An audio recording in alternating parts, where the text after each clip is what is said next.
You're watching the award-winning GHS TV, Germantown Community Television, your hometown news and information station.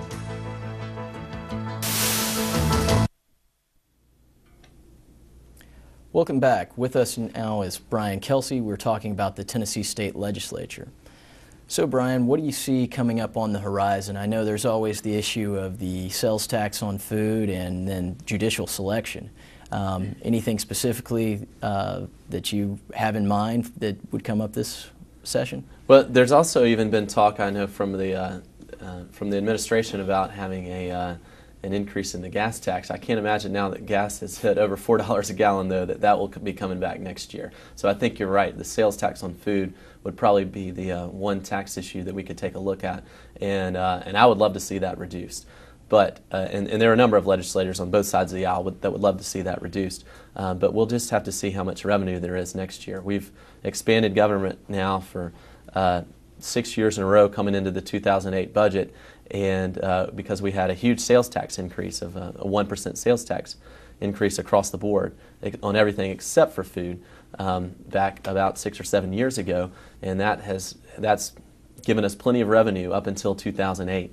And now this year, as you know, it's been a rough year, and budgets have been tight, and we ended up going from a $500 million surplus in 2007 to a $500 million deficit in 2008. So tax issues may be off the table. We'll see. Certainly, the way that we select judges in Tennessee is going to be an issue that we have to deal with in 2008. And the reason is because the particular way that we select them right now, the Judicial Selection Commission, has been sunsetted, which means that it will go away unless we take action on it next year in 2009. And the history on that is originally in Tennessee, going back to even the Jacksonian days of democracy and having the people vote on just about every office that was possible, we have voted for all of our judges, not just our local judges here in Shelby County and our municipal judges, but also our appellate judges and our state Supreme Court justices. And that was the case for well over 150 years of our state. And then we moved to a system in which was largely based on the Missouri legislation, in which we came up with this Judicial Selection Commission. And that is a commission of 17 members, 14 of them lawyers, 3 non-lawyers, and they make recommendations. They send a list of 3 names to the governor for a particular judicial opening. The governor then selects one of those names, and then that person goes in and becomes the new judge. At the next election for judge, and they serve 8-year terms, then there's not an open election like we think of having an election for a legislator. Mm-hmm. And you can have, and anybody can run for it, and you could even have parties if you wanted to.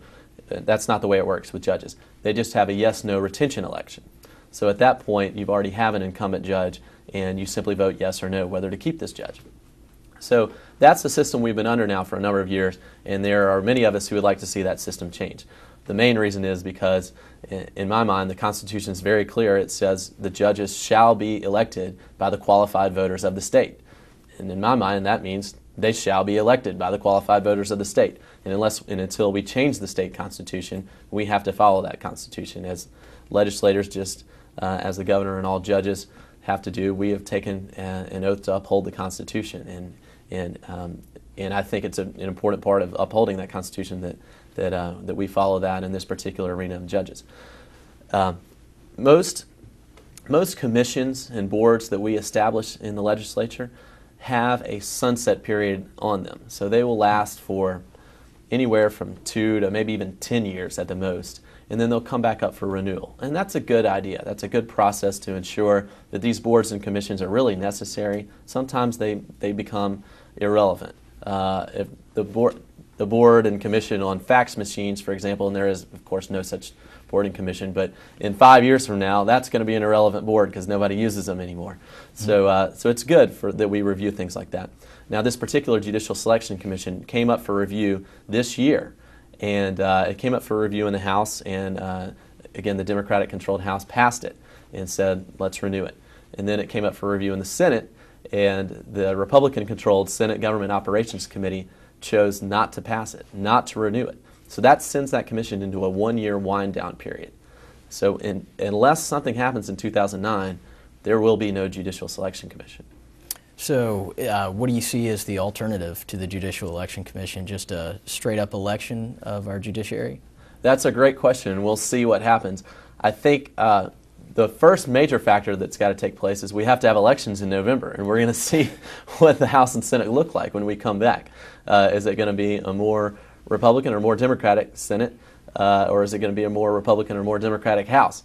And but my best guess is that at least on the Senate side, it will be a more solid Republican Senate, because this year it was technically not a Republican Senate. It was 16-16-1. But the organizational structure, including the majority of the members on each given committee, like that Government Operations Committee, was controlled by Republicans. So I think that will probably stay the case next year. So what will happen is, my best guess is we may end up with some sort of compromise. Again, as with a lot of legislative proposals.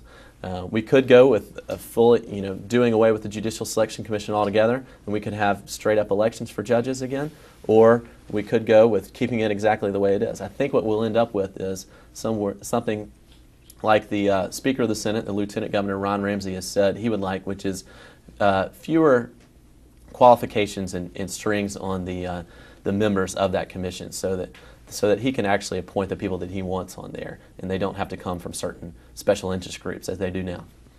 Thanks, Brian. Our time is up for this edition of Legalese. I would like to thank our guest for taking time out of his busy schedule to be with us and for sharing his thoughts and insight. If you would like more information about Legalese or any other program on GHS TV, please refer to our website at www.ghstv.org. Thank you for joining us today, and be sure to join us next month for more discussion on legal topics. Until then, I am Vince Perryman, and thank you for watching.